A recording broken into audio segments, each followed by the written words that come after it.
बहुत दूर एक आकाश में एक छोटी सी तारा थी जिसका नाम लूना था।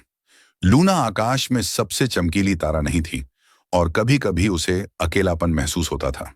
बाकी तारे बहुत चमकते थे और चांद हमेशा गर्व से चमकता रहता था। लेकिन लूना का एक बड़ा सपना था। वह आकाश में सबसे ज्यादा चमकना चाहती थी। एक शाम लूना ने एक साहसिक यात्रा पर जाने का फैसला किया। मैं आकाश में सबसे चमकदार तारा बनने का राज ढूंढूंगी, उसने सोचा। उत्साह से भरी वह अपने रास्ते पर चल पड़ी।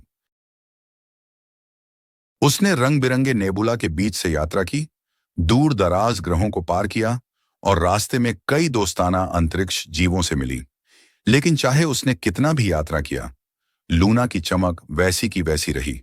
उसे हताशा महसूस होने लगी।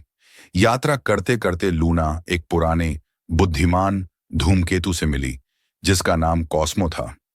तुम इतनी उदास क्यों हो छोटी तारा? कॉस्मो ने पूछा।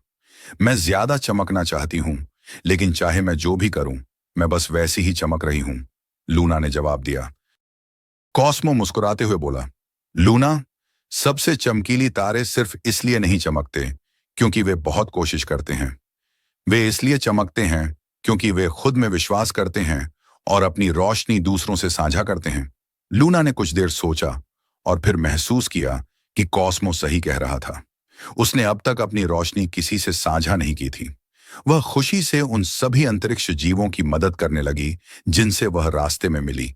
उनकी राह रोशन करती, खोए हुए धूमकेतुओं को दिशा दिखाती और अकेले ग्रहों को सांत्वना देती। जैसे जैसे उसने अपनी रोशनी साझा की, कुछ जादुई हुआ।